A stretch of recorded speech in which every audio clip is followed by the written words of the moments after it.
നമസ്കാരം. പ്രധാന വാർത്തകൾ ആദ്യം. സംസ്ഥാനത്ത് തെരഞ്ഞെടുപ്പ് പ്രചാരണം ശക്തമാക്കി മുന്നണികൾ. സീറ്റ് നിർണയം വൈകിയില്ലെന്ന് AK ആന്റണി. നുണബോംബുകൾ കൊണ്ട് UDFനെ തകർക്കാനാകില്ലെന്ന് VD സതീശൻ. UDF ഒറ്റക്കെട്ടെന്ന് അടൂർ പ്രകാശ്. പ്രചാരണത്തിൽ സജീവമാകുമെന്ന് K സുധാകരൻ. കണ്ണൂരിലെ UDF സ്ഥാനാർത്ഥി TO മോഹനും തളിപ്പറമ്പിലെ സ്ഥാനാർത്ഥി TK ഗോവിന്ദനും K സുധാകരനെ കണ്ടു. CPM വിമതർക്കുള്ള UDF പിന്തുണയിൽ യൂത്ത് കോൺഗ്രസിന് പ്രതിഷേധം. തിരുവനന്തപുരം സെൻട്രലിൽ അപ്രതീക്ഷിത നീക്കവുമായി LDF. നടൻ സുധീർ കരമന സ്വതന്ത്ര സ്ഥാനാർത്ഥിയായേക്കും. BJPയുടെ 3ാം സ്ഥാനാർത്ഥി പട്ടിക ഉടൻ. തിരുവനന്തപുരം സെൻട്രലിൽ കരമന ജയന് സാധ്യത. കോൺഗ്രസ് നേതാക്കളായ BS അനൂപും അരുൺ രാജും BJPയിൽ. RJD വിട്ട V സുരേന്ദ്രൻപിള്ളയുടെ BJP പ്രവേശനം വൈകുന്നു. UDF സ്വതന്ത്രനെന്ന പരിവേഷം മറികടക്കാൻ ജനകീയ സ്വതന്ത്രനെന്ന് പ്രഖ്യാപിച്ച് G സുധാകരൻ. തന്നെ ആരും പാർട്ടിയിൽ നിന്ന് പുറത്താക്കിയതല്ല എന്നും സ്വയം ഒഴിഞ്ഞതാണെന്നും വിശദീകരണം.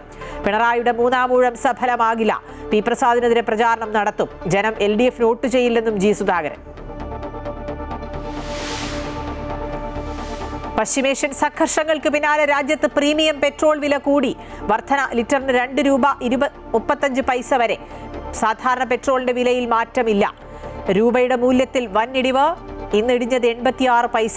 ഓഹരി വിപണിയിൽ നേട്ടം. US ഇസ്രായേൽ ആക്രമണത്തിൽ ഇറാൻ റവല്യൂഷണറി ഗാർഡ്സ് കോറിന്റെ വക്താവ് അലി മുഹമ്മദ് നൈനി കൊല്ലപ്പെട്ടു.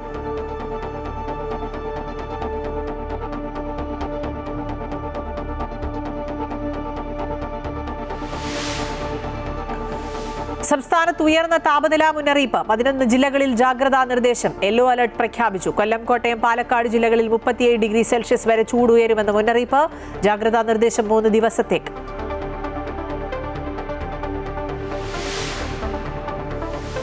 സംസ്ഥാനത്ത് ചെറിയ പെരുന്നാൾ ആഘോഷം. ലോകത്ത് ഇസ്ലാമോഫോബിയ ശക്തിപ്പെടുന്നുവെന്നും തിന്മയെ നന്മ കൊണ്ട് പ്രതിരോധിക്കണമെന്നും പാളയം ഇമാം VP സുഹൈബ് മൗലവി.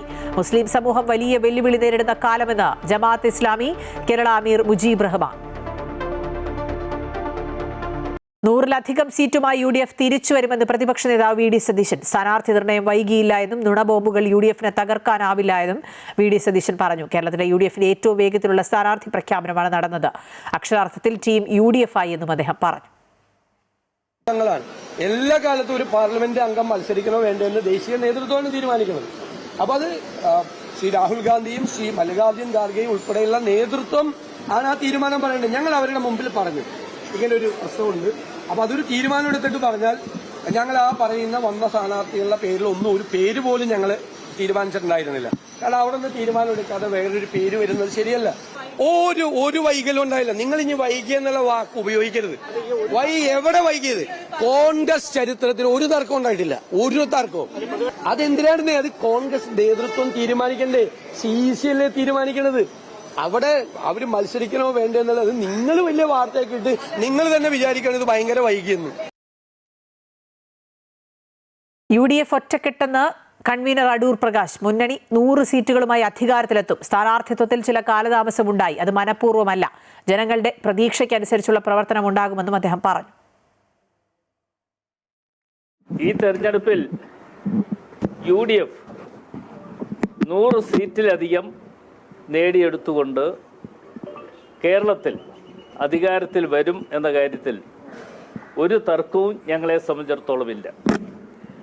ഞങ്ങളുടെ ഒരു നാഷണൽ പാർട്ടി എന്നുള്ള നിലയിൽ ഇന്ത്യൻ നാഷണൽ കോൺഗ്രസിനെ സംബന്ധിച്ചിടത്തോളം ചില തീരുമാനങ്ങൾ എടുക്കുവാനുള്ള കാലതാമസം ഉണ്ടായി. ആ കാലതാമസം ഉണ്ടായത് മനഃപൂർവ്വമായി ഉണ്ടാക്കിയ കാലതാമസമല്ല. ഞങ്ങൾക്ക് ഒരു തീരുമാനം കൈക്കൊള്ളുമ്പോൾ തീർച്ചയായിട്ടും ഞങ്ങളുടെ അഖിലേന്ത്യാ തലത്തിലുള്ള പാർട്ടി എന്നുള്ള നിലയിൽ ചില തീരുമാനങ്ങൾ കൈക്കൊള്ളാൻ ഉണ്ടായിരുന്നു എന്നുള്ളത് കൊണ്ട് അതിൻ്റേതായ കാലതാമസം ഉണ്ടായിട്ടുണ്ട്. കണ്ണൂർ മണ്ഡലം UDF സ്ഥാനാർത്ഥി TO മോഹനൻ K സുധാകരനെ സന്ദർശിച്ചു. K സുധാകരൻ പ്രചാരണത്തിന് ഇറങ്ങുമെന്ന് ഉറപ്പ് ലഭിച്ചതായി TO മോഹനൻ പറഞ്ഞു. ഐക്യമുന്നണി വിജയിക്കേണ്ടത് ആവശ്യമാണെന്നും വലിയ ദൗത്യമേൽപ്പിച്ചിരിക്കുന്നു എന്നും അദ്ദേഹം കൂട്ടിച്ചേർത്തു.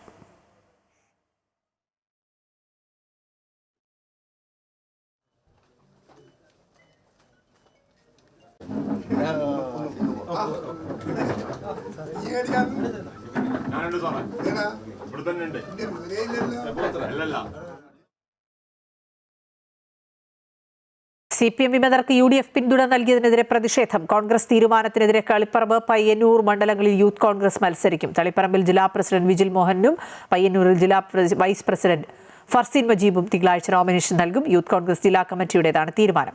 തളിപ്പറമ്പ് സ്ഥാനാർത്ഥി TK ഗോവിന്ദനും K സുധാകരനുമായി കൂടിക്കാഴ്ച നടത്തി. 2 കോൺഗ്രസ് നേതാക്കൾ കൂടി BJPയിൽ ചേർന്നു. യൂത്ത് കോൺഗ്രസ് സംസ്ഥാന ജനറൽ സെക്രട്ടറിയും കഴിഞ്ഞ നിയമസഭാ തെരഞ്ഞെടുപ്പിൽ ചിറയൻകീഴ് മണ്ഡലത്തിലെ UDF സ്ഥാനാർത്ഥിയുമായിരുന്ന BS അനൂപ്, അരുൺ രാജ് എന്നിവരാണ് BJP സംസ്ഥാന അധ്യക്ഷൻ രാജീവ് ചന്ദ്രശേഖറിൽ നിന്നും അംഗത്വം സ്വീകരിച്ചത്. തെരഞ്ഞെടുപ്പ് അടുത്തതോടെ BJP പ്രചാരണം ശക്തമാക്കി മുന്നോട്ട് പോവുകയാണ്. അതിനിടയിലാണ് കോൺഗ്രസിൽ നിന്നും നേതാക്കൾ ഉൾപ്പെടെയുള്ളവർ BJPയിലേക്ക് ചേക്കേറുന്നത്.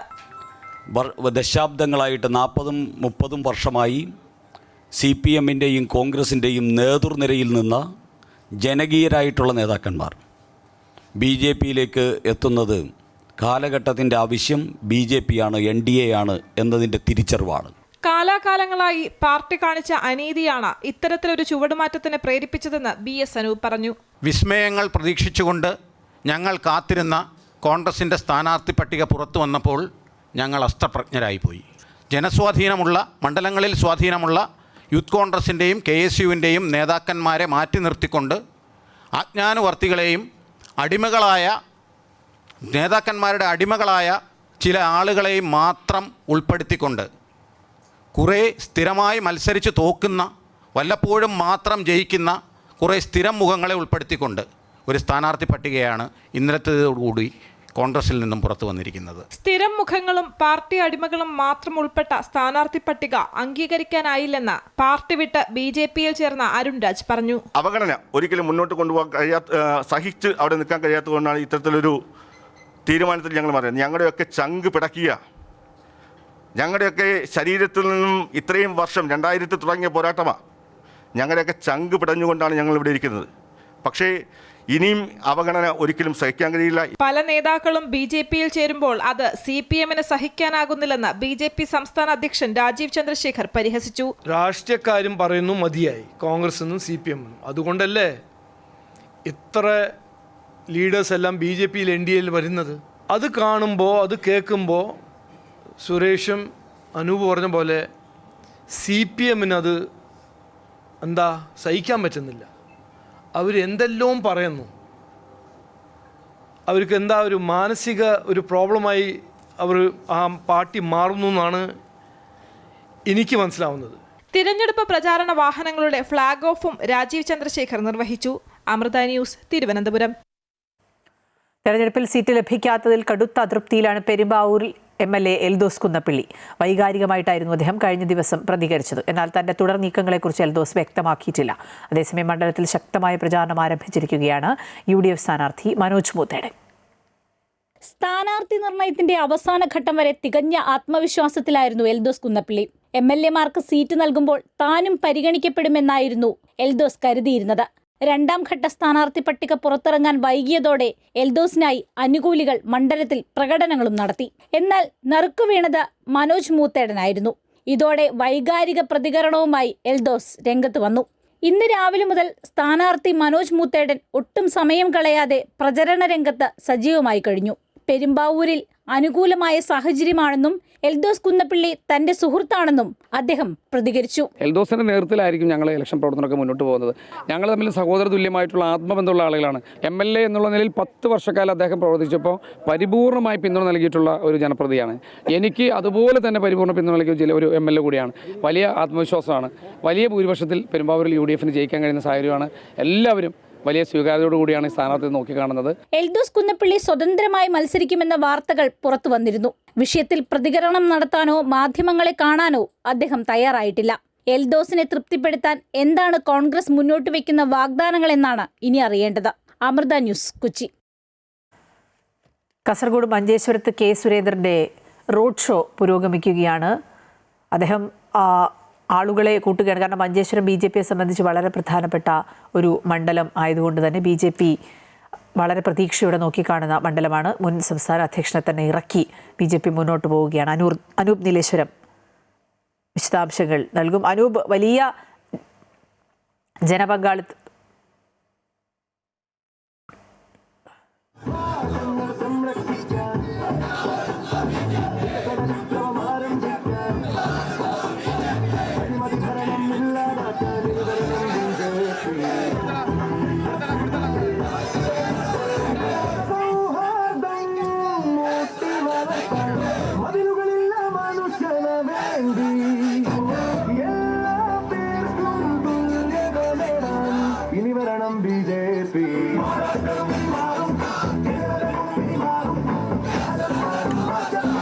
അനൂപ് നീലേശ്വരം ഈ വാർത്തയുടെ വിശദാംശങ്ങൾ നൽകും. അനൂപ്, BJPയെ സംബന്ധിച്ച് വലിയ പ്രതീക്ഷയോടെ മുന്നോട്ട് പോകുന്ന ഒരു മണ്ഡലങ്ങളിൽ ഒന്നാണ് കാസർഗോഡ് ജില്ലയിലെ മഞ്ചേശ്വരം. പ്രത്യേകിച്ചും കെ സുരേന്ദ്രൻ തന്നെ മുമ്പ് അവിടെ മത്സരിച്ച് വളരെ ചെറിയ വോട്ടുകൾക്ക് പരാജയപ്പെട്ടതാണ്. ഇത്തവണ ഉറപ്പായും ആ മണ്ഡലം പിടിക്കാനാവുമെന്നാണ് BJP പ്രതീക്ഷിക്കുന്നത്. ഈ റോഡ് ഷോ എങ്ങനെ പുരോഗമിക്കുന്നു? എത്രത്തോളം ഉണ്ട് ആളുകളുടെ ഒരു പങ്കാളിത്തം? അതിലെ വൻ ജനപങ്കാളിത്തത്തോടുകൂടിയാണ് BJP മുൻ സംസ്ഥാന അധ്യക്ഷൻ മഞ്ചേശ്വരത്ത് മത്സരിക്കുന്ന ശ്രീ കെ സുരേന്ദ്രന്റെ റോഡ് ഷോ പുരോഗമിക്കുന്നത്. ഉപ്പള വായാറിൽ നിന്ന് തുടങ്ങി വൈവടിക വരെയാണ് ഈ റോഡ് ഷോ. ആ റോഡ് ഷോ അതിന്റെ പൂർത്തീകരണത്തിലേക്ക് എത്തിക്കൊണ്ടിരിക്കുകയാണ്. ആയിരക്കണക്കിന് പ്രവർത്തകരുടെ അകമ്പടിയോട് കൂടിയാണ് റോഡ് ഷോ മഞ്ചേശ്വരത്തെ വായാറിൽ നിന്ന് തുടങ്ങി പൈവളിയിലേക്ക് ഇപ്പോൾ പ്രയാണം ചെയ്തുകൊണ്ടിരിക്കുന്നത്. 100 കണക്കിന് ആളുകൾ അത് കാണുവാനായി റോഡിന്റെ ഇരുവശവും കൂടി നിൽക്കുന്ന കാഴ്ചയും നമുക്ക് കാണാം. എന്തായാലും വലിയൊരു കടുത്ത ത്രികോണ മത്സരം നടക്കുന്ന മഞ്ചേശ്വരം നിയോജക മണ്ഡലത്തിൽ അംഗത്തെട്ട് ഉണർന്നതിന്റെ ആവേശകരമായ ഒരു കാഴ്ചയാണ് NDAയുടെ ഭാഗത്തു നിന്നുള്ള കാഴ്ചയാണ് നമുക്ക് ആ ദൃശ്യങ്ങളിൽ നിന്ന് വ്യക്തമാകുന്നത്. സുരേന്ദ്രൻ അടക്കം NDAയുടെ മറ്റു നേതാക്കളും ഈ റോഡ് ഷോയിൽ പങ്കെടുക്കുന്നുണ്ട്. ആയിരക്കണക്കിന് പ്രവർത്തകർ അണിനിരുന്ന റോഡ് ഷോയാണ് സുരേന്ദ്രന്റെ തെരഞ്ഞെടുപ്പ് പ്രചരണത്തിന്റെ ഭാഗമായി മഞ്ചേശ്വരം നിയോജക മണ്ഡലത്തിലൂടെ ഇപ്പോൾ നീങ്ങിക്കൊണ്ടിരിക്കുന്നത്. അഖില, ശരി, കെ സുരേന്ദ്രന്റെ റോഡ് ഷോയാണ് മഞ്ചേശ്വരത്ത് പുരോഗമിക്കുന്നതിന്റെ ദൃശ്യങ്ങളാണ് കണ്ടത്. അനൂപ് നീലേശ്വരമാണ് വിവരങ്ങൾ നൽകിയത്. മറ്റു വാർത്തയിലേക്ക്. UDF സ്വതന്ത്രൻ എന്ന പരിവേഷം മറികടക്കാൻ ജനകീയ സ്വതന്ത്രൻ എന്ന് പ്രഖ്യാപിച്ചിരിക്കുകയാണ് G സുധാകരൻ. തന്നെ ആരും പാർട്ടിയിൽ നിന്ന് പുറത്താക്കിയതല്ല എന്നും താൻ സ്വയം ഒഴിഞ്ഞുമാറിയതാണെന്നും സുധാകരൻ പറയുന്നു. ജനങ്ങളുമായി തനിക്കുള്ള ബന്ധത്തിന്റെ തെളിവ് റിസൾട്ട് വരുമ്പോൾ കാണാമെന്നും സുധാകരൻ പറഞ്ഞു. മൂന്നാം പിണറായി സർക്കാർ എന്ന സ്വപ്നം വിഫലമാകുമെന്ന് പറഞ്ഞ സുധാകരൻ മന്ത്രി P പ്രസാദിനെതിരെ ചേർത്തലയിൽ പ്രചാരണം നടത്തുമെന്നും പറഞ്ഞു.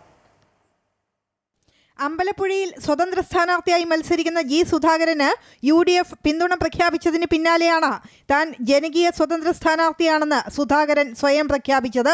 കോൺഗ്രസ് പിന്തുണ സ്വീകരിക്കുന്നുവെന്ന് പറഞ്ഞ സുധാകരൻ പ്രവർത്തകർ തനിക്കായി നിസ്വാർത്ഥമായ പ്രവർത്തനങ്ങളാണ് നടത്തുന്നത് എന്നും പറഞ്ഞു.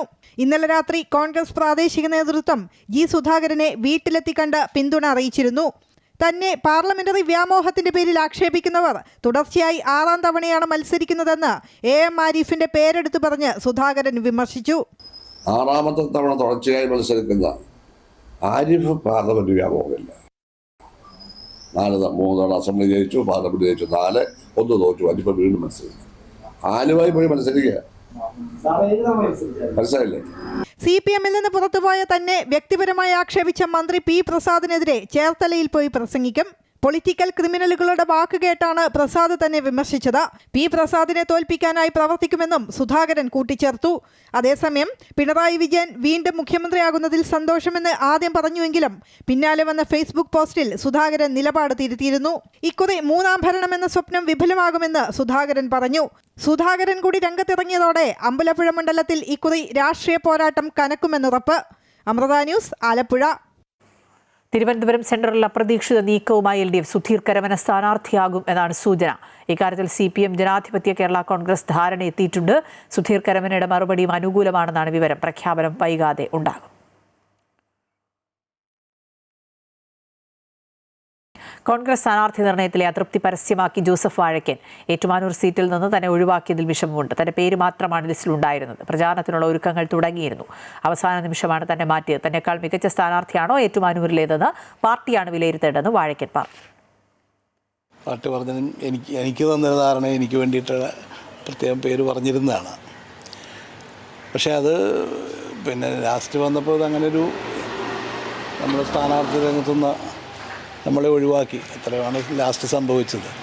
എന്നെ സംബന്ധിച്ച് എനിക്ക് ഒരു പ്രശ്നമേ ഉള്ളൂ, ഒരു വിഷമമേ ഉള്ളൂ. കാരണം ഇത് നേരത്തെ തന്നെ ഞാൻ അവിടെ ചോദിച്ചൊരു സീറ്റായിരുന്നില്ല. അപ്പം അവിടെ PN വാസവനെതിരെ ഞാൻ മത്സരിക്കുന്നതാണ് നല്ലതെന്നുള്ളൊരു പൊതു അഭിപ്രായത്തിൻ്റെ പേരിൽ KPCC നേതൃത്വമാണ് എൻ്റെ അടുത്ത് ഏറ്റുമാനൂർ ശ്രദ്ധിക്കാൻ പറഞ്ഞത്. ഒറ്റപ്പേരായിരുന്നതുകൊണ്ട് നമ്മളൊരു പ്രതീക്ഷ വെച്ച് കൂടുതൽ വെച്ച് പോയതുണ്ട്. അപ്പം നമ്മൾ പോസ്റ്റർ അടിക്കുകയും ബോർഡ് അടിക്കുകയും ഒക്കെ ചെയ്ത്, കാരണം സമയമില്ലാത്തതുകൊണ്ടാണ്. ആകെ 10-15 ദിവസമേ ഉള്ളൂ. ഒരിക്കലും ഇത്രയും നേരത്തെ പെട്ടെന്ന് ഇലക്ഷൻ നടന്നിട്ടില്ല. അനൗദ്യോഗിക പ്രചരണം വരെ ആരംഭിച്ചിരുന്നു. നമ്മളെല്ലാവരും കാണാൻ. ഏറ്റുമാനൂരിൽ 5 വർഷം കൊണ്ട് നടപ്പിലാക്കിയത് 4200 കോടിയുടെ വികസനമെന്ന് മന്ത്രി VN വാസവൻ. വികസനത്തിന് ജനങ്ങൾ വോട്ട് ചെയ്യും. ശബരിമല സ്വർണ്ണക്കൊള്ള വിഷയത്തിൽ മുഖം നോക്കാതെ നടപടി സ്വീകരിച്ച സർക്കാരാണ് ഇടത് സർക്കാരെന്നും BJPയുടെയും UDFന്റെയും വ്യാജ പ്രചരണങ്ങൾ ജനങ്ങൾ തിരിച്ചറിഞ്ഞിട്ടുണ്ട് എന്നും VN വാസവൻ അമൃത വാർത്തയോട് പറഞ്ഞു. ഏറ്റുമാനൂരിൽ മന്ത്രി VN വാസവൻ വീണ്ടും ഒരു തെരഞ്ഞെടുപ്പ് പോരാട്ടത്തിനായി ഇറങ്ങുകയാണ്. മുൻപേ തന്നെ തെരഞ്ഞെടുപ്പിനായുള്ള പ്രവർത്തനങ്ങൾ ആരംഭിച്ചിരുന്നു. കഴിഞ്ഞ 5 വർഷം ഈ മണ്ഡലത്തിൽ 4200 കോടിയിലധികം രൂപയുടെ വികസന പ്രവർത്തനങ്ങൾ നടപ്പാക്കിയത് തനിക്ക് ഇത്തവണയും അനുകൂല ഘടകമായി മാറുമെന്ന ആത്മവിശ്വാസത്തിലാണ് അദ്ദേഹം.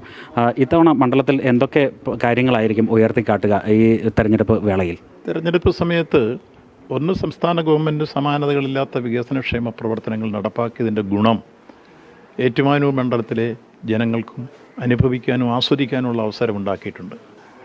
2, ഈ മണ്ഡലവുമായി ബന്ധപ്പെട്ട് തിരഞ്ഞെടുക്കപ്പെട്ട് കഴിഞ്ഞപ്പോൾ എന്ത് ചെയ്യുമെന്നത് ജനങ്ങളെ സാക്ഷി നിർത്തി ഞങ്ങളൊരു രേഖയുണ്ടാക്കി. ജനപ്രതിനിധികളെയും പൗരപ്രമുഖരെയും രാഷ്ട്രീയ പാർട്ടി നേതാക്കന്മാരെല്ലാം വിളിച്ചുകൂട്ടി എന്തൊക്കെയാണ് ഈ മണ്ഡലത്തിൽ ചെയ്യാൻ എൻ്റെ വിഷൻ ഞാൻ അവതരിപ്പിച്ചു. ജനങ്ങളുടെ അഭിപ്രായം കേട്ടു. രണ്ടും ചേർത്തൊരു പ്രോജക്റ്റ് ഉണ്ടാക്കി. 2 വർഷം കഴിയുമ്പോൾ എത്രത്തോളം നടപ്പാക്കിയെന്ന് പരിശോധിക്കുന്നു. കൃത്യം 2 വർഷം കഴിഞ്ഞപ്പോൾ ആളുകളെ വിളിച്ചുകൂട്ടി അത് പരിശോധിച്ചു. 80% കാര്യവും ഞങ്ങൾ നടപ്പാക്കി കഴിഞ്ഞു. വീണ്ടും പറഞ്ഞു 2.5 വർഷം കഴിയുമ്പോൾ ഇത് വീണ്ടും പരിശോധിച്ച് പ്രോഗ്രസ് റിപ്പോർട്ട് അവതരിപ്പിക്കും. വീണ്ടും 2.5 വർഷം കഴിഞ്ഞപ്പോൾ ജനങ്ങളെയും ജനപ്രതിനിധികളെല്ലാം വിളിച്ചുകൂട്ടി പ്രോഗ്രസ് റിപ്പോർട്ട് അവതരിപ്പിച്ചു. ആ പ്രോഗ്രസ് റിപ്പോർട്ട് പരിശോധിക്കുമ്പോൾ 4200 കോടി രൂപയുടെ വികസന പ്രവർത്തനങ്ങൾ നടന്നിട്ടുണ്ട്.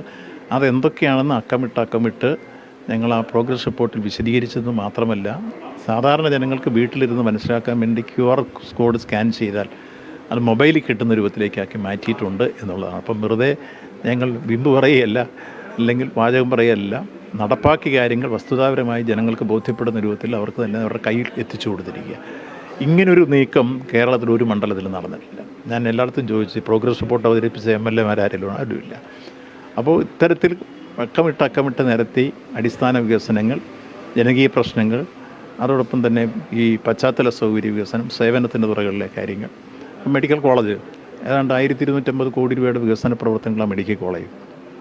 സർജിക്കൽ ബ്ലോക്കിൽ ഏതാണ്ട് 565 ബെഡും 14 ഓപ്പറേഷൻ തിയേറ്ററും. സൂപ്പർ സ്പെഷ്യാലിറ്റി ബ്ലോക്കിൽ 360 ബെഡും 12 ഓപ്പറേഷൻ തിയേറ്ററും. ക്രിട്ടിക്കൽ കെയർ IC ബഹുനില മന്ദിരം, അതുപോലെ ഇൻഫെക്ഷൻ ഡിസീസിൻ്റെ റിസർച്ച് സെൻറ്റർ, കാർഡിയോളജിയുടെ സെക്കൻഡ് ഫേസ് ഇതെല്ലാം തീർന്നു കഴിഞ്ഞിരിക്കുന്നു. അതിൽ 3-4 കൂട്ടം ഉദ്ഘാടനം ചെയ്തു. ഇനി 2 കൂടിയാണ് ഉദ്ഘാടനം ചെയ്യാനുള്ളത്. 2 മാസത്തിനകം ഉദ്ഘാടനം ചെയ്യാൻ കഴിയും. ഇതിനെല്ലാം പുറമെ ഇപ്പം നിലവിൽ heart transplantation, liver transplantation, organ transplantation എല്ലാം നടക്കുന്ന രൂപത്തിലേക്ക് വരുന്നു. ഇതിപ്പോൾ സ്കിൻ ബാങ്ക് വന്നിരിക്കുന്നു. ആധുനികമായ ചികിത്സാ സമ്പ്രദായം, ഏറ്റവും അവസാനം ലങ്സ് ട്രാൻസ്പ്ലാന്റേഷൻ വരെ കോട്ടയം മെഡിക്കൽ കോളേജിൽ, കേരളത്തിൽ ഇവിടെ നടത്തില്ല, ഇവിടെ മാത്രമല്ല, ആ സൗകര്യങ്ങൾ വരെ മെഡിക്കൽ കോളേജായി, നല്ല കവാടങ്ങളായി. ഒന്ന് പോയി പരിശോധിച്ചാൽ മതി. ഈ മണ്ഡലത്തിലെ എല്ലാ റോഡുകളും BMBC നിലവാരത്തിൽ ചെയ്യും. എല്ലാ റോഡും എല്ലാവർക്കും ഭംഗിയായി സഞ്ചരിക്കാനുള്ള സാഹചര്യം. അപ്പോൾ പൊതുവിലെടുക്കുമ്പോൾ പശ്ചാത്തല സൗകര്യ വികസനങ്ങളാണ്. പാലങ്ങൾ നടക്കാതിരുന്നത് കമ്പരിക്കടവ് പാലം, ഇപ്പോൾ നമ്മുടെ കാരിത്താസ് പാലം, ഒളശപ്പാലം, പരിപ്പ് പാലം, അതേപോലെ തന്നെ കോണത്താറ്റ് പാലം, കരിപ്പാലം, ഇതെല്ലാം ഈ കാലഘട്ടത്തിൽ നടക്കാതിരുന്ന പാലങ്ങൾ നടന്നതാണ്. അതിൽ 2 ഒഴിച്ച് ബാക്കി മുഴുവൻ ഉദ്ഘാടനം ചെയ്ത് കഴിഞ്ഞു, പൂർത്തീകരിച്ച് ജനങ്ങൾക്ക് തുറന്നു കൊടുത്തു. 2 ഇപ്പോൾ അവസാന ഘട്ടത്തിലാണ്. അങ്ങനെ പൊതുവിലെടുക്കുമ്പോൾ അത്തരം കാര്യങ്ങൾ. ഇതുകൂടാതെ നെൽകൃഷിക്കാരെ സഹായിക്കാൻ ഒരു നെല്ല് സംഭരണ സംസ്കരണ വിപണന മില്ല് തുടങ്ങിയ നബാർഡിൻ്റെ സഹായത്തോടു കൂടി ഏതാണ്ട് 100 കോടി രൂപയുടെ പ്രോജക്റ്റാണ്. അതിൽ 80,000 മെട്രിക് ടൺ നെല്ല് സംസ്കരിക്കാൻ കഴിയും. അത് ഈ പടിഞ്ഞാറൻ പാടശേഖരത്തിലെ നെൽകൃഷിക്കാർക്ക് ഒരു കൊയ്ത് വെക്കുന്ന നെല്ല് എടുക്കാതിരിക്കുന്നതിനെ തുടർന്നുണ്ടായ വിഷമങ്ങൾ മനസ്സിലാക്കിയിട്ടാണ് അത്തരൊരു സാഹചര്യത്തിലേക്ക് വന്നത്. അതെല്ലാം ഈ കാലഘട്ടത്തിൽ നമുക്ക് നടപ്പാക്കാൻ കഴിഞ്ഞു. അത് ഞങ്ങൾ ആദ്യം പറയുന്ന വാഗ്ദാനത്തിൽ ഇല്ലാതിരുന്നൊരു കാര്യം കൂടി നടപ്പാക്കിയെടുത്തതാണ്. അതെടുക്കുമ്പോൾ വലിയ രൂപത്തിൽ ഇത്തരത്തിൽ ഇവിടുത്തെ വിദ്യാഭ്യാസ മേഖല, അതോടൊപ്പം തന്നെ സാംസ്കാരിക നിലയങ്ങൾ, നമ്മുടെ പ്രധാനപ്പെട്ട റോഡുകൾ, മറ്റ് പശ്ചാത്തല സൗകര്യങ്ങൾ ഒരുക്കിയ പാലങ്ങൾ, ഇതെല്ലാം ഈ കാലഘട്ടത്തിൽ പറഞ്ഞത് മുഴുവൻ നടപ്പായി. ഇത്രയും വികസനങ്ങൾ, ഈ 4200 കോടി രൂപയുടെ വികസനം പറയുമ്പോൾ UDF മറ്റ് ചില വിഷയങ്ങളിലേക്ക് ശ്രദ്ധ കൊണ്ടുപോകാനാണ് ശ്രമിക്കുന്നത്. അത് പ്രധാനമായും ശബരിമല അടക്കമുള്ള വിഷയങ്ങൾ. അത്തരം വിഷയങ്ങളിൽ എങ്ങനെയായിരിക്കും മറുപടി? ശബരിമല കൃത്യമായി ഞങ്ങൾക്ക് പറയാനുള്ളത്, ഈ ഗവൺമെൻറ്റാണ് കള്ളന്മാരെ പിടിച്ചകത്തിട്ടത്.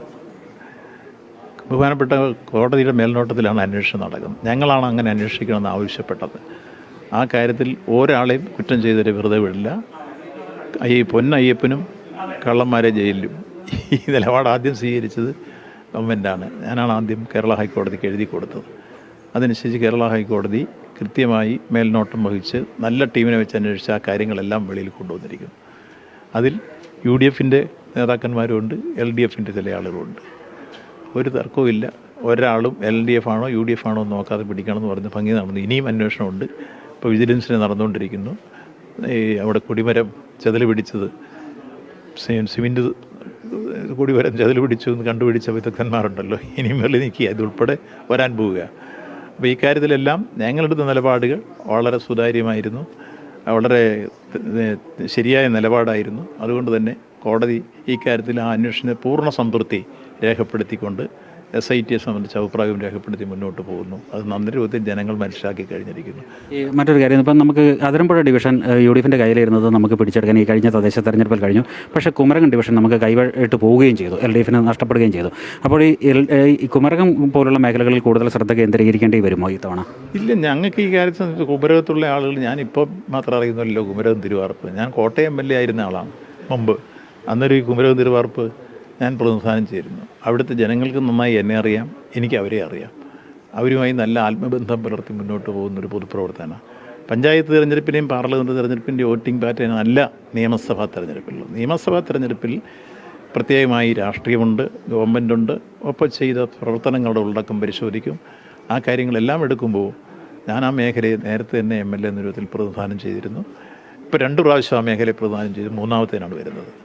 അപ്പോൾ അതുകൊണ്ട് അവിടുത്തെ ജനങ്ങൾക്ക് ഈ കാര്യങ്ങളെല്ലാം ഈ പ്രദേശത്തെല്ലാം നന്നായിട്ട് മനസ്സിലായിട്ടുണ്ട്. ഞങ്ങൾ എപ്പോഴും ജനങ്ങളോടൊപ്പം സഞ്ചരിച്ചാണ് മുന്നോട്ട്. ജനങ്ങളിൽ നിന്ന് അന്യം നിന്നല്ല പോയിരിക്കുന്നത്. ഒരിക്കലും നടപ്പാകില്ലെന്ന് വിചാരിച്ച കുറേ പദ്ധതികൾ ഇവിടെ നമ്മുടെ മണ്ഡലത്തിൽ നടപ്പായി. അതായത് അതിരമ്പുഴ ടൗൺ വികസനം, കാരിത്താസ് ഓവർ ബ്രിഡ്ജ്, അതുപോലെ ബൈപ്പാസ്, ഇതിനടക്കം പലതും പല കാലങ്ങളിലും ദീർഘകാലം നീണ്ടുപോയ പല പദ്ധതികളും ഈ കാലത്ത് നടപ്പാക്കാൻ കഴിഞ്ഞു.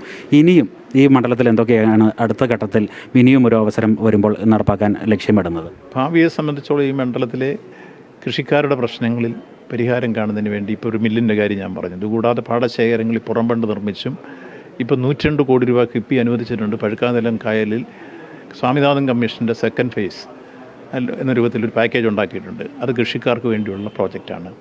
അതുപോലെ ചെറുകിട വ്യവസായികൾക്ക് വേണ്ടി കുറേ സംരംഭങ്ങൾ നമ്മൾ ആലോചിച്ചിട്ടുണ്ട്. മറ്റൊന്നൊരു IT പാർക്ക് ഇവിടെ വരണമെന്നൊരാഗ്രഹമുണ്ട്. അതുപോലെ തന്നെ കുമരകത്തൊരു ഹെലി പോർട്ട് ഇപ്പോൾ കഴിഞ്ഞ ബഡ്ജറ്റിൽ പ്രഖ്യാപിച്ചിട്ടുണ്ട്, നടപ്പാക്കും ടൂറിസ്റ്റുകൾക്ക് വേണ്ടി. അതേപോലെ തന്നെ ഇവിടുത്തെ തൊഴിൽ തേടി നടക്കുന്ന അഭ്യസ്തവിദ്യരായിട്ടുള്ള ഈ തൊഴിലില്ലായ്മ പരിഹരിക്കുന്നതിന് വേണ്ടി നമ്മൾ വിജ്ഞാന കേരളം പദ്ധതിയിൽ നിർത്തി പുതിയ ട്രെയിനിങ് കൊടുത്ത് യുവാക്കളെ കൊണ്ടുവരിക എന്നൊരു പ്രോജക്റ്റ് ഞങ്ങൾ ഇപ്പോൾ ഡിസൈൻ ചെയ്തിട്ടുണ്ട്, നടപ്പാക്കും. മറ്റൊന്ന്, ഇതൊരു ടൂറിസ്റ്റ് ഡെസ്റ്റിനേഷൻ കൂടിയാണ് പടിഞ്ഞാറൻ തീരം. അയ്മനത്ത് 50 കോടി രൂപ മുടക്കി നടപ്പാക്കാൻ കഴിയുന്ന ഒരു വാട്ടർ തീം പാർക്ക് ഇതിനോടകം ഞങ്ങൾ പ്രോജക്റ്റ് ഉണ്ടാക്കി ULCC ഉണ്ടാക്കി തന്നു കഴിഞ്ഞിട്ടുണ്ട്. അത് വന്നാൽ ഭാവിയിൽ നടപ്പാക്കും. ഇങ്ങനെ കുറേയേറെ കാര്യങ്ങൾ ഭാവിയെ സംബന്ധിച്ച് ഞങ്ങൾ മുന്നോട്ട് വെച്ചുകൊണ്ടാണ് ഈ തെരഞ്ഞെടുപ്പിൽ വരാൻ പോകുന്നത്. അത് നിശ്ചയമായും ജനങ്ങളുടെ മുമ്പിൽ അവതരിപ്പിച്ച് എന്തൊക്കെയാണോ പറയുന്നത് ആ കാര്യങ്ങൾ നടപ്പാക്കാൻ വേണ്ടി മുന്നോട്ട് വരും.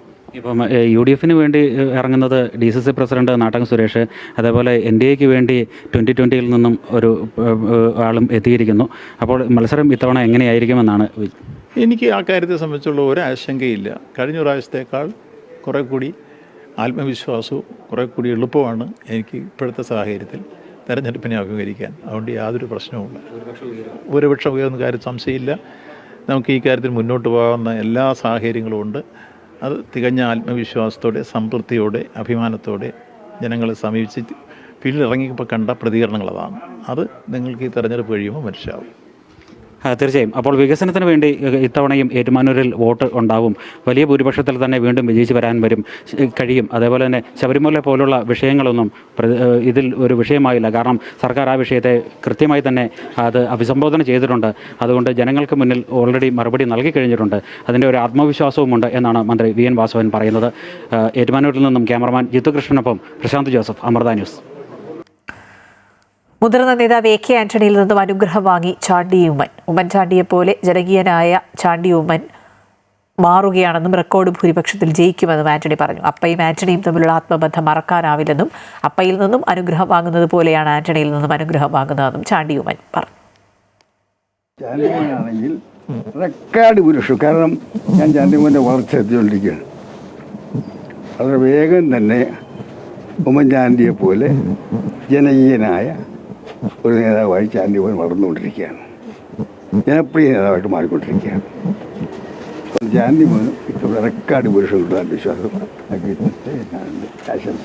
ഇനി ഒരു കാര്യത്തിൽ അഭിനന്ദിച്ച് കേട്ടോ, ചാണ്ടിമോൻ്റെ സൈക്കിളുള്ള പ്രചരണം എനിക്ക് വളരെ ഇഷ്ടപ്പെട്ടു, വളരെ ഇഷ്ടപ്പെട്ടു. കാരണം ഒരു മാതൃകാപരമാണ്. ഇലക്ഷൻ ചെലവ് വെട്ടിക്കുറയ്ക്കാൻ അത് സഹായിച്ചു. അതും കൂട്ടുപൊളിയിലെ ജനങ്ങളെ സ്വാധീനിക്കുന്ന ഈ ജനകീയത, ഈ ലാളിത്യം ജനങ്ങളെ സ്വാധീനിക്കുന്നതാണ് എൻ്റെ വിശ്വാസം. എൻ്റെ അപ്പയുടെ ഏറ്റവും അടുത്ത സഹപ്രവർത്തകൻ, ദീർഘകാലം എൻ്റെ കുടുംബത്തിൻ്റെ വഴികാട്ടി, ഇവർ തമ്മിലുള്ള ആത്മബന്ധം ഞങ്ങൾക്കൊരിക്കലും മറക്കാൻ പറ്റത്തില്ല, കേരളത്തിന് മറക്കാൻ പറ്റത്തില്ല. അങ്ങനെയുള്ള ആന്യങ്ങളുടെ അനുഗ്രഹം മേടിക്കാനാണ് ഞാൻ ഇന്ന് വന്നിരിക്കുന്നത്. ഞാൻ MLA ആവുന്ന ആദ്യത്തെ തെരഞ്ഞെടുപ്പിലും അദ്ദേഹത്തിൻ്റെ അനുഗ്രഹത്തോടു കൂടിയാണ് തുടങ്ങിയത്. അപ്പയുടെ അനുഗ്രഹം പോലെ തന്നെയാണ് അദ്ദേഹത്തിൻ്റെ അനുഗ്രഹവും ഞാൻ കണക്കാക്കുന്നത്. പ്രത്യേകമായ നന്ദി അവസരത്തിൽ അദ്ദേഹത്തോട് അറിയിക്കാൻ ആഗ്രഹിക്കുന്നു. ഇറാൻ റവല്യൂഷണറി ഗാർഡ് കോറിന്റെ വക്താവ് അലി മുഹമ്മദ് നൈനി കൊല്ലപ്പെട്ടു. പുലർച്ചെയുണ്ടായ US ഇസ്രായേൽ ആക്രമണത്തിലാണ് നൈനി കൊല്ലപ്പെട്ടത്. US-നും ഇസ്രായേലിനുമെതിരെയുള്ള നൈനിയുടെ പരാമർശങ്ങൾ മാധ്യമങ്ങളിൽ വന്ന് മണിക്കൂറുകൾക്ക് പിന്നാലെയാണ് നൈനി കൊല്ലപ്പെട്ടെന്ന വാർത്ത പുറത്തു വന്നത്. ഒരാഴ്ചക്കിടെ ഇറാന് നഷ്ടമാകുന്ന 4ാമത്തെ ഉദ്യോഗസ്ഥനാണ് അലി മുഹമ്മദ് നൈനി.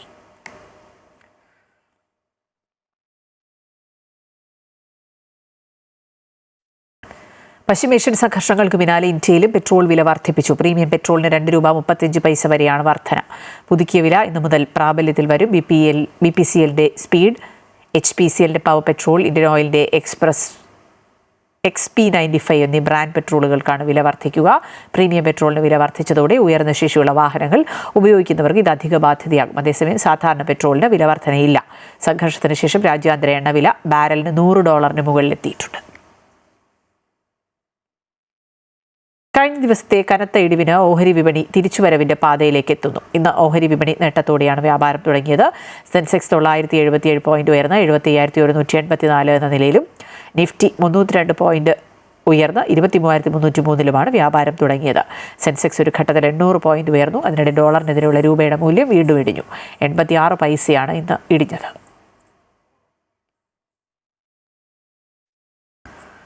പശ്ചിമേഷ്യയിലെ യുദ്ധ സാഹചര്യം കണക്കിലെടുത്ത് നിർണായക നീക്കവുമായി DGCA. ഇറാൻ, ഇസ്രായേൽ ഉൾപ്പെടെ 9 രാജ്യങ്ങളുടെ വ്യോമപാത ഒഴിവാക്കാൻ വിമാന കമ്പനികൾക്ക് നിർദ്ദേശം. നിയന്ത്രണം യാത്രാസമയം, ടിക്കറ്റ് നിരക്ക് വർദ്ധിക്കാൻ കാരണമായേക്കും. കേരളത്തിൽ ഉയർന്ന താപനില മുന്നറിയിപ്പ്. 11 ജില്ലകളിൽ ജാഗ്രതാ നിർദ്ദേശം നൽകി. ജില്ലകളിൽ യെല്ലോ അലർട്ട് പ്രഖ്യാപിച്ചിട്ടുണ്ട്. കൊല്ലം, കോട്ടയം, പാലക്കാട് ജില്ലകളിൽ 37 ഡിഗ്രി സെൽഷ്യസ് വരെ ചൂട് ഉയരുമെന്നാണ് മുന്നറിയിപ്പ്. തിരുവനന്തപുരം, ആലപ്പുഴ, പത്തനംതിട്ട, എറണാകുളം, തൃശൂർ, മലപ്പുറം, കോഴിക്കോട്, കണ്ണൂർ ജില്ലകളിൽ 36 ഡിഗ്രി വരെയും താപനില ഉയരും. ജനങ്ങൾക്ക് 3 ദിവസത്തേക്കാണ് ജാഗ്രതാ നിർദ്ദേശം നൽകിയിരിക്കുന്നത്.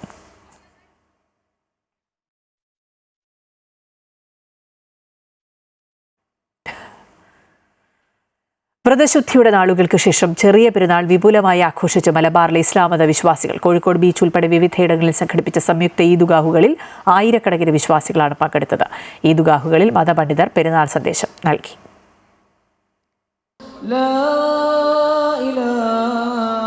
ഒരു മാസം നീണ്ട വ്രതാനുഷ്ഠാനത്തിന് ശേഷമാണ് വിശ്വാസികൾ ഇത്തവണ ചെറിയ പെരുന്നാൾ ആഘോഷിക്കുന്നത്. ഈദുഗാഹുകളിലും പള്ളികളിലുമായി പെരുന്നാൾ നമസ്കാരത്തിൽ ആയിരങ്ങൾ പങ്കെടുത്തു. കേരളത്തിലും ഇസ്ലാമോഫോബിയ വളർന്നു വരുന്നുണ്ടെന്നും വെറുപ്പിനെ നേരിടാൻ ഇത്തരം ആഘോഷങ്ങൾ കൊണ്ട് സാധിക്കണമെന്നും ജമാഅത്തെ ഇസ്ലാമി കേരള അമീർ മുജീബ് റഹ്മാൻ പെരുന്നാൾ സന്ദേശത്തിൽ പറഞ്ഞു. മുസ്ലിം സമൂഹം വലിയ വെല്ലുവിളി നേരിടുന്ന കാലഘട്ടമാണിതെന്നും അദ്ദേഹം കൂട്ടിച്ചേർത്തു. നമ്മുടെ ആഘോഷത്തിന്റെ വേളയിൽ, സന്തോഷത്തിന്റെ വേളയിൽ നമ്മുടെ ചുറ്റും നിൽക്കുന്ന മുഴുവൻ മനുഷ്യരെയും നമ്മൾ ചേർത്ത് നിർത്തുക എന്നുള്ളത് പ്രധാനമാണ്. ഞാൻ പറയേണ്ടതില്ലല്ലോ, ഇസ്ലാമോഫോബിയയുടെ കാലത്താണ് നമ്മൾ ജീവിക്കുന്നത്. വെറുപ്പുൽപാദനം ബോധപൂർവ്വം നടത്തിക്കൊണ്ടിരിക്കുന്ന ഒരു കാലഘട്ടത്തിലാണ് നമ്മൾ ജീവിക്കുന്നത്. ഹെയ്റ്റ് ലാബിന്റെ കണക്കനുസരിച്ച് കഴിഞ്ഞ വർഷം മാത്രം നടന്നത് 1318 ഹെയ്റ്റ് സ്പീച്ചുകളാണ്. ആരാണ് നടത്തുന്നത്? തെരുവിലാരോ അല്ല നടത്തുന്നത്. നമ്മുടെ ഭരണനിർവഹണവുമായി ബന്ധപ്പെട്ട പങ്കാളിത്തം നിർവഹിച്ചുകൊണ്ടിരിക്കുന്ന ഭരണാധികാരികൾ വരെ ഇന്ന് ഹെയ്റ്റ് സ്പീച്ച് നടത്തിക്കൊണ്ടിരിക്കുന്ന ഒരു കാലത്താണ് നമ്മൾ ജീവിച്ചുകൊണ്ടിരിക്കുന്നത്. ഭക്തിയുടെയും സഹജീവി സ്നേഹത്തിന്റെയും ആഘോഷമാണ് ചെറിയ പെരുന്നാളെന്ന് പാണക്കാട് സാദിഖ് അലി ശിഹാബ് തങ്ങൾ പറഞ്ഞു. സ്നേഹത്തിൻ്റെയും സൗഹാർദ്ദത്തിൻ്റെയും ഭക്തിയുടെയും ആഘോഷമായിട്ടാണ് ഈദിനെ അള്ളാഹു അവതരിപ്പിക്കുന്നത്. പെരുന്നാൾ ആഘോഷത്തിൻ്റെ ദിനം കൂടിയാണ്. ആ ആഘോഷം എന്നുള്ളത് സൗഹൃദത്തിൻ്റെ ആഘോഷമാണ്, സ്നേഹത്തിൻ്റെ ആഘോഷമാണ്, അതുപോലെ തന്നെ സാഹോദര്യത്തിൻ്റെ ആഘോഷമാണ്. എല്ലാവർക്കും സുഭിക്ഷത ഈ ഒരു ദിവസം ഉറപ്പുവരുത്തുന്നു വിശുദ്ധ ദീനുൽ ഇസ്ലാം ഈദുൽ ഫിത്തർ. പുത്തൻ വസ്ത്രവും അണിഞ്ഞ് ചെറിയ പെരുന്നാൾ ബന്ധുക്കൾക്കും കൂട്ടുകാർക്കുമൊപ്പം ചേർന്ന് വലിയ ആഘോഷമാക്കുകയാണ് യുവാക്കൾ. വീട്ടിലെല്ലാം പോവാ, എല്ലാവരും മീറ്റ് ചെയ്യാ, പിന്നെ ഇതാണ് രസം. ഫാമിലി മീറ്റ്സിനെ കാണാൻ പോവാ, പിന്നെ ഫ്രണ്ട്സിനെ പെരുന്ന് കറങ്ങുക, ഫോട്ടോ എടുക്കുക.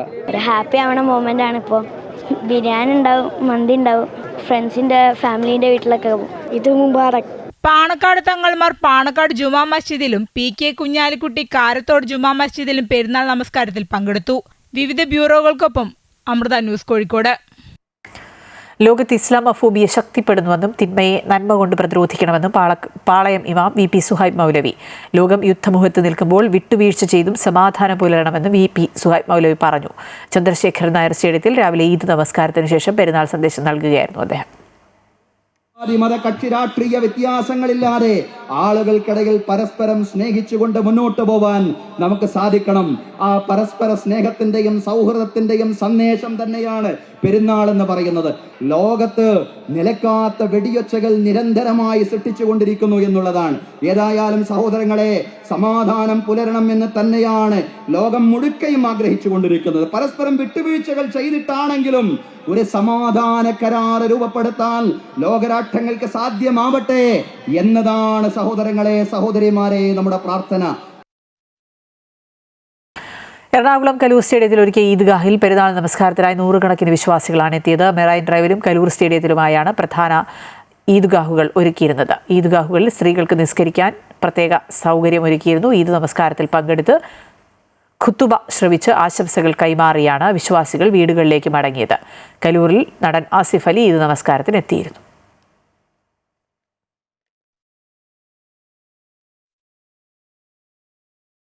സംഘർഷത്തിന്റെയും ആശങ്കയുടെയും നടുവിലാണെങ്കിലും ഗൾഫ് രാജ്യങ്ങളിലും ചെറിയ പെരുന്നാൾ ആഘോഷമാണ്. പ്രവാസികളടക്കമുള്ള വിശ്വാസികൾ പെരുന്നാൾ നമസ്കാരത്തിനായി ഒത്തുചേർന്നു. ഇപ്പോഴത്തെ സാഹചര്യം കണക്കിലെടുത്ത് പൊതു ഇടങ്ങളിൽ ഈദ്ഗാഹുകൾ UAE-യിൽ ഉണ്ടായിരുന്നില്ല. പള്ളികളിലാണ് പെരുന്നാൾ നമസ്കാരം നടന്നത്. ആയിരക്കണക്കിന് വിശ്വാസികൾ നമസ്കാരത്തിനായി പള്ളികളിലെത്തി.